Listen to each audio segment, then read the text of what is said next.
The sky above the ruined city burned red. Smoke rolled between broken towers, and the ground shook again and again as distant explosions tore through the alien settlement. What had once been a living city was now shattered stone, twisted metal, and silent streets filled with fear. Lieutenant Aaron Hale ran through the debris, his armor scratched and blackened. His breathing was heavy, not just from the run, but from the weight of the battle. The human assault had gone wrong. The enemy had retreated faster than expected, drawing both sides into chaos. "Aaron, fall back," came the sharp voice of his commander through the comm. "Orbital fire inbound. Sector will be wiped clean in 5 minutes." Aaron slowed, then stopped. "Repeat?" he asked, already knowing the answer. 5 minutes. No exceptions. Anyone still in the sector is presumed lost." The comm went silent. Aaron looked around. The street was empty, but something felt wrong. Too quiet. His training told him to move, to escape, to survive. But his instincts, something deeper, kept him rooted in place. He turned toward a partially collapsed structure nearby. A faint sound reached his ears. A cry, not the sharp sound of weapons, not the roar of battle. A small, frightened sound. Aaron moved without thinking. He pushed through broken stone and metal, forcing open a cracked doorway. Inside, the building was dark, lit only by firelight filtering through the ruins, and there they were, alien children. They huddled together in the corner of a shattered room, small bodies pressed close, wide eyes glowing faintly in the dark. Their skin was pale blue, their limbs thin and shaking. One of them clutched another, making a soft, whimpering sound. They froze when they saw him. A human soldier. Their enemy. Aaron's hand hovered near his weapon, then slowly dropped. "Oh, hell," he whispered. He had seen aliens die. He had fought them. He had lost friends to their weapons. But this was something else. They were children. They weren't soldiers. They weren't threats. They were terrified. The building shook as another explosion hit nearby. Dust rained down from the ceiling. One of the children cried out. Curling tighter into the group, Aaron checked his scanner. No enemy units nearby. No friendly units either. He checked the timer in his visor. 4 minutes. "Command," he said into the comm, voice tense. "I've got non-combatants here. Alien young. Requesting extraction or delay on orbital strike." Silence. Then the answer came. Cold and final. "Negative, Lieutenant. Orders stand. Evacuate now." Aaron clenched his jaw. "They're kids," he said. "They can't move fast. They won't make it." "Lieutenant, that is not your concern," Command replied. "This war ends today." The comm cut off. Aaron stared at the children. They stared back. Fear clear, even without shared language. 3 minutes. He could still run. If he left now, he might survive. He knew that. But if he left, they would die. Aaron exhaled slowly. His heart pounded in his chest. He stepped closer and knelt, lowering himself to their level. He removed his helmet and set it aside, revealing tired eyes and a dirt-streaked face. "It's okay," he said softly, though he knew they couldn't understand the words. "I'm not going to hurt you." One of the children flinched, but none ran. They were too scared, too weak. The building shook again. Cracks spread along the walls. 2.5 minutes. Aaron made a decision. He activated his emergency beacon, sending out a broad signal: human, alien. Anyone listening? He then pulled out his portable shield generator and placed it in the center of the room. The device hummed as a faint energy field formed around them. He guided the children gently behind him, placing himself between them and the doorway. "Stay behind me," he murmured, more to himself than them. His visor flashed a warning. "Orbital strike imminent. No further warnings." Aaron braced himself. He adjusted his armor, widening his stance, shielding the children with his body and the energy field. He checked his weapon, though he hoped he wouldn't need it. 1 minute. The air grew heavy, charged with energy from above. The sound of distant weapons faded, replaced by a deep, ominous hum. The children whimpered, pressing close. One small hand reached out and gripped the edge of Aaron's armor, trembling. Aaron swallowed hard. "It's okay," he said again. "I've got you."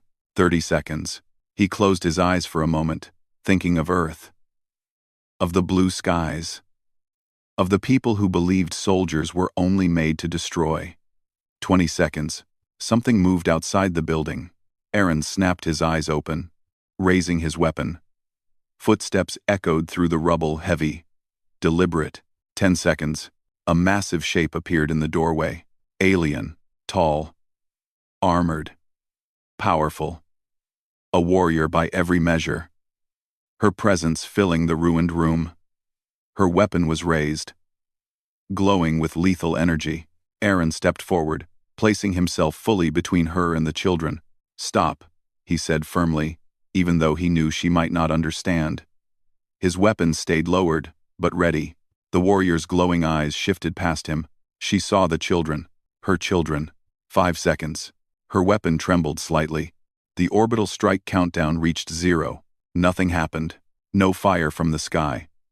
No world-ending blast. The hum faded. Outside, the sky remained red but silent. The alien warrior slowly lowered her weapon. She took one step forward, then another. Eyes never leaving Aaron. Her expression was unreadable. But something in her posture had changed. Aaron didn't move. He stood his ground, heart hammering, fully expecting death. Instead, the warrior spoke. Her voice was deep, resonant, filled with restrained emotion. "Human," she said through a translator built into her armor. "Why do you live, when you should have fled?" Aaron met her gaze, exhausted but steady. "Because they needed someone," he replied simply. The room was silent. Behind him, the children clung to his armor, safe for now. And the alien mother stared at the human who had chosen to die for her young, and did not yet know what that choice would change. The alien warrior did not kill him. That single fact felt unreal to Aaron Hale as the moment stretched into silence. The ruined room still shook with distant combat, but inside, time seemed to slow. The children stayed behind him, their small hands gripping his armor, as if letting go would make everything fall apart. The alien warrior stood tall, her armor marked with symbols Aaron did not recognize. Her weapon was lowered now, but not deactivated. Her glowing eyes studied him carefully, not with rage, but with confusion. "Explain," she said. The translator in her armor turned the word into clear, simple English. Aaron swallowed. His body ached, his armor was damaged, and his chances of survival were still low. But he kept his voice steady. "They were alone," he said. "They were scared. I couldn't leave them." The warrior tilted her head slightly, as if his words made no sense. "You are human," she replied. "Your kind attacks our cities. Your fleets burn our worlds. Why protect what you were sent to destroy?" Aaron did not answer right away. He glanced back at the children. One of them peeked around his leg, eyes wide and shining. "They're not soldiers," Aaron said. "They didn't choose this war." For a long moment, the alien warrior said nothing. Then she stepped past him and knelt in front of the children. Her large, armored hands softened as she touched their heads, checking them quickly for injuries. They leaned into her touch without fear. Aaron's chest tightened. She really is their mother, he realized. She stood again, turning to face him. "I am Valera," she said, "commander of the 3rd Clutch Fleet. These young are under my blood protection." Aaron lowered his weapon fully. "Lieutenant Aaron Hale, Human Expeditionary Force." Valera studied him again, longer this time. "You disobeyed your command," she said. "Your strike did not fall." "Why?" Aaron hesitated. He had no clear answer. "I activated an emergency beacon," he admitted. "Maybe it delayed the strike, or maybe command thought I was already dead."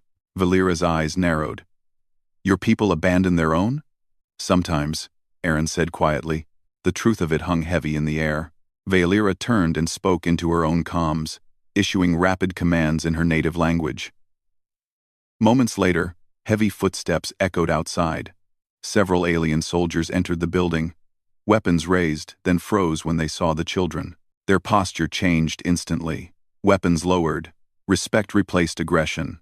One of them looked at Aaron with open hostility. "This human is the enemy," the soldier said.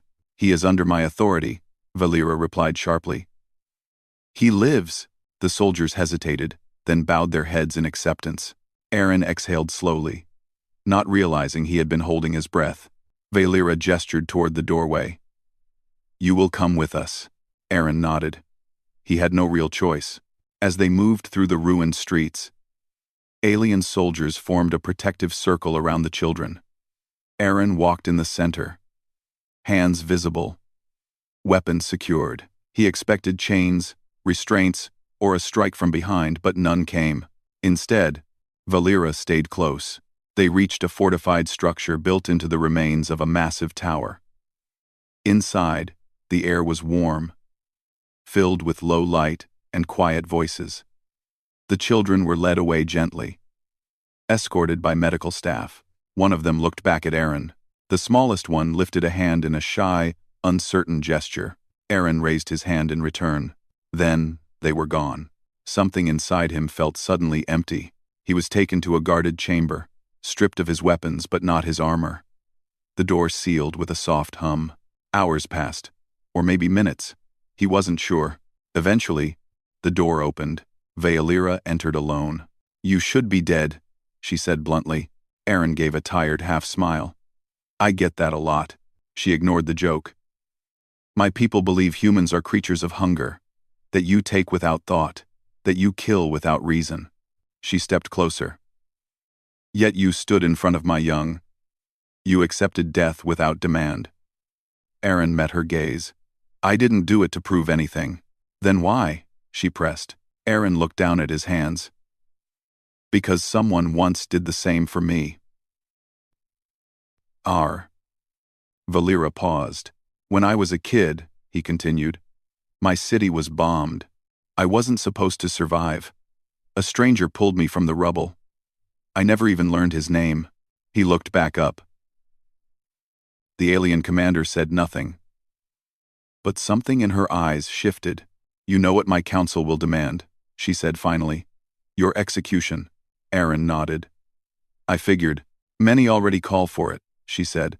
"They say mercy toward humans is weakness." "And what do you say?" Aaron asked. Valera hesitated. "I say," she stopped, clearly struggling with the words. "I say that weakness does not shield children from fire." She turned away, then back again. "You will remain alive." For now, she deactivated a control on the wall. "Your execution order has been delayed." Aaron raised an eyebrow. "That's comforting." Valera almost smiled. Almost. Days passed. Aaron remained a prisoner, but not a tortured one. He was given food, medical treatment, and a place to rest. Alien guards watched him closely, but none mistreated him. Whispers followed him wherever he was moved. The human who shielded the young, the enemy who chose death. Valera visited often. Sometimes she asked questions about Earth, about human families, about why humans fought so fiercely and yet protected so strongly. Aaron answered honestly. He learned about her people in return, about their rigid war doctrines, about how desire and respect were deeply connected in their culture. To admire another being was rare. To desire one was rarer still. One night, alarms blared through the structure. The ground shook violently. Valera burst into Aaron's chamber, her armor already active. "The council has made its choice," she said. Aaron stood. "Execution?" "No," she said. "Something worse." She activated a display. A tactical map appeared, showing massive energy signatures descending from orbit. "A cleansing strike," she said. "They plan to erase the entire zone, humans and aliens, young and old." Aaron stared at the map. "Your children are still here," Valera finished. "And so are thousands of civilians." "They won't stop it," Aaron said. "Once a strike like that is approved." Valera's fists clenched. "Then they are no better than what they claim your people are."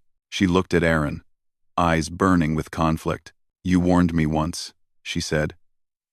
Now, I ask you, human, will you help me save them? Aaron didn't hesitate. Yes. The alarms grew louder, and somewhere above them, destruction was already falling. Red lights flashed along the walls of the alien command structure. Bathing everything in warning colors, the ground trembled again as distant impacts shook the city. Somewhere above, massive weapons were moving into position. Aaron Hale stood beside Valera, staring at the tactical display. Lines of light showed incoming energy from orbit. The countdown numbers were already running. This is not a warning strike, Aaron said quietly. This is a wipe. Valera's jaw tightened. The Council believes fear will end the war. It won't, Aaron replied. It'll just teach everyone that mercy doesn't exist. Valera turned to him. Then we act without the Council. She activated her comms and spoke fast and sharp in her language. Orders spread through the structure. Some officers hesitated. Others obeyed instantly. The ones who obeyed were those who had seen the children, who had heard the story of the human who chose to die for enemy young. Aaron moved with her as doors opened and closed, as alien soldiers rushed through corridors. He was still a prisoner by law, but no one tried to stop him. They reached a wide chamber where dozens of civilians were already gathering. Alien elders, workers, families, and children, many children. Fear filled the air. They don't know, Aaron said. They don't know what's coming. They will, Valera replied, and they will follow you. Me? Aaron asked. You, she said firmly. You are proof that the enemy is not what they were told. Aaron didn't argue. There was no time. He stepped forward, raising his voice. Listen, he shouted. An orbital strike is coming. This place will not survive it. We have to move now. The translator systems carried his words across the chamber. Some stared at him in shock. Others looked to Valera. It is true, she said, her voice calm but powerful. Follow him. He knows how humans survive fire from the sky. That did it. Movement began. Slow at first, then faster. Panic threatened, but Aaron forced himself to stay steady. He pointed, guided, directed people toward reinforced tunnels beneath the city. This way, he called. Stay together. Don't run, just keep moving. The tunnels were old, built for transport and emergency shelter. Not designed for this many lives. The ground shook harder now. Dust fell from the ceiling. How long? Aaron asked Valera as they moved. Minutes, she replied. Perhaps less. They reached a junction where the tunnels split. Aaron studied the map quickly. Left leads deeper, but it's narrow. Right goes toward the outer shelters. Outer shelters won't survive a direct hit, Valera said. Then we go left, Aaron decided. All the way down, a loud explosion rocked the tunnel. Screams echoed. A section behind them collapsed, sealing the path they had just used. Aaron didn't stop. Keep moving, he shouted. We can't go back. Alien soldiers worked alongside him, lifting debris, helping the elderly, carrying children. No one questioned the humans' orders. Above them, the first strike hit. The sound was not a single blast, but a deep, crushing roar that felt like the sky itself was breaking apart. Heat rushed through the tunnels. Lights flickered. One of the children began to cry. Aaron knelt quickly, placing his hands on the ground. It's okay, he said softly. We're safe here. Just hold on. The child watched him, then nodded, gripping his sleeve. They reached the deepest chamber just as another impact hit. The walls shook violently. Cracks spread across the ceiling. Valera looked up. It may not hold. Aaron scanned the chamber. His eyes fell on a power conduit running along the wall. If we reroute power to the shield system, he said. We might buy time. Might? Valera repeated. Aaron met her gaze. It's that or nothing. She nodded once. Do it. Aaron climbed the wall, tools in hand, sparks flying as he worked fast. He burned his hands, ignored the pain, forced the systems to respond. The chamber hummed as an energy field flickered to life, covering the ceiling like a thin, glowing skin. Another strike hit. This time, the shield held but barely. Everyone froze, waiting. The strike stopped. For a moment, there was only silence. Then the alarms began again. Valera checked the display. Her eyes widened. That wasn't the end, she said. They are preparing a second wave. Aaron dropped from the wall, breathing hard. They'll collapse everything next time. Valera turned away, fury burning in her posture. She activated her comms again. This is Commander Valera of the 3rd Clutch Fleet, she said, her voice echoing through the network. I formally reject this order, a voice answered, cold and distant. You defy the Council. I protect my people, Valera replied. As the human does. Silence followed.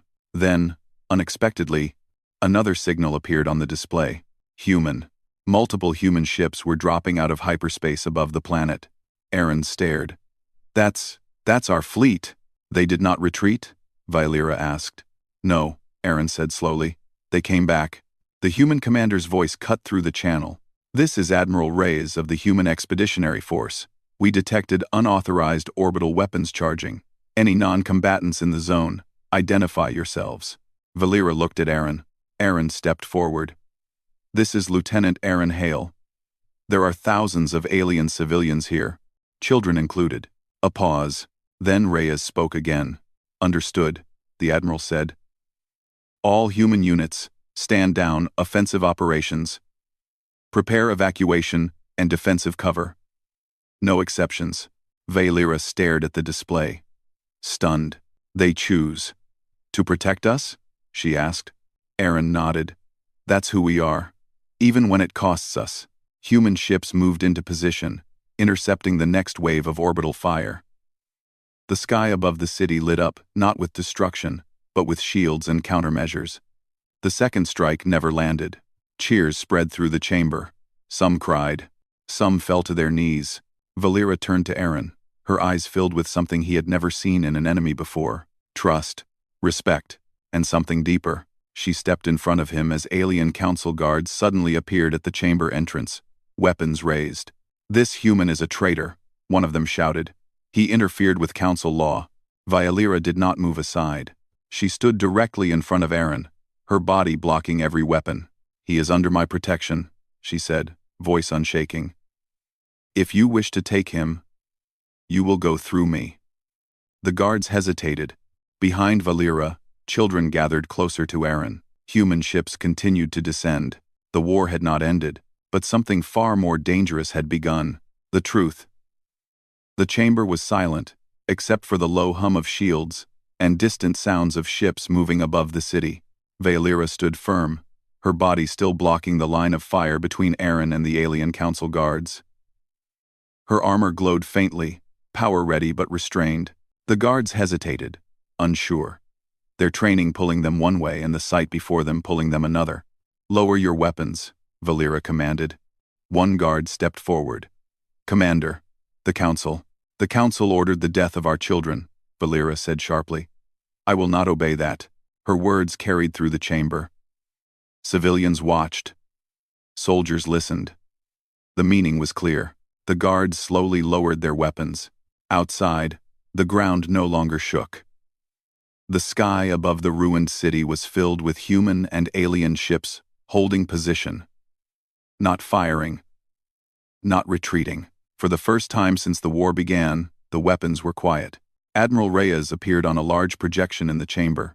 His face was calm but serious. This area is now under joint protection, he said. Any further orbital fire will be intercepted. A council voice answered from another channel, cold and angry. Human interference will not be tolerated. Reyes did not raise his voice. We are not interfering. We are preventing a massacre. Silence followed. Valera turned to Aaron. Your people returned, not to conquer. Aaron nodded. We came to get everyone out alive. The evacuation began soon after. Human dropships descended into cleared zones, while alien forces guided civilians through safe routes. Human medics treated alien wounded without hesitation. Alien engineers helped human crews reinforce shields. The war lines blurred, then faded. Aaron moved constantly, helping where he could. He carried children when they were tired. He lifted debris with alien soldiers. He gave water, comfort, and simple words when fear returned. Everywhere he went, Eyes followed him, not with hate, with respect. Valera stayed near him, watching quietly. In her culture, desire was not spoken lightly. It grew from admiration, from honor, from shared survival. What she felt was not sudden, it was earned. When the last civilians were loaded onto transports, Valera and Aaron stood at the edge of the platform overlooking the city. Fires still burned, but the worst had passed.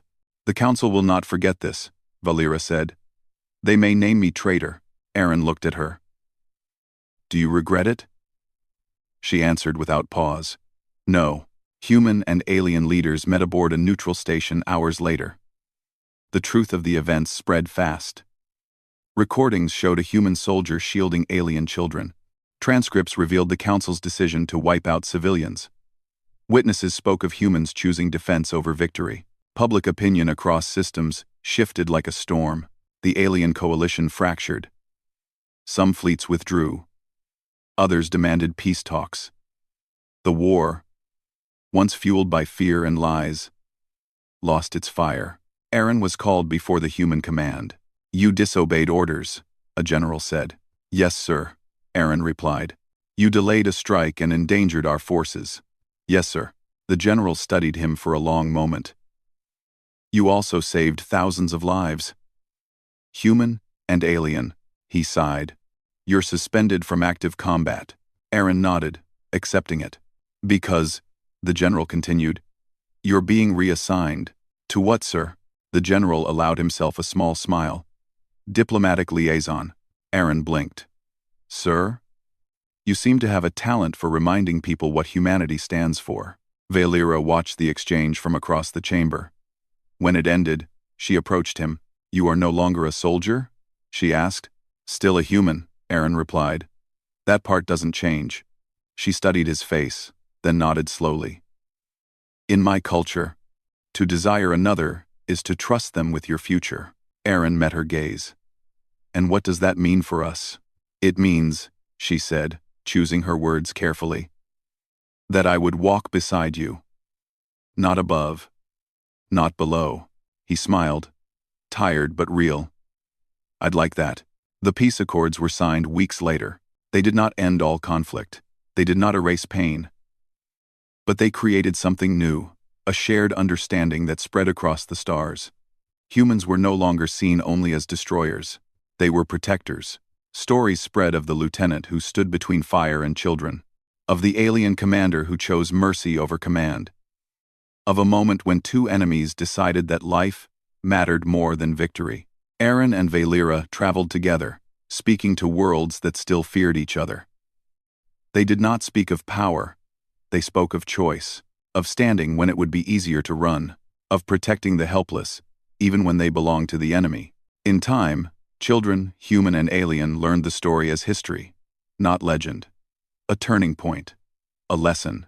That war did not end because one side was stronger. It ended because someone chose to be better. And across the galaxy, whenever fear rose again, someone would remember, when the fire came from the sky, a human stood still, and everything changed.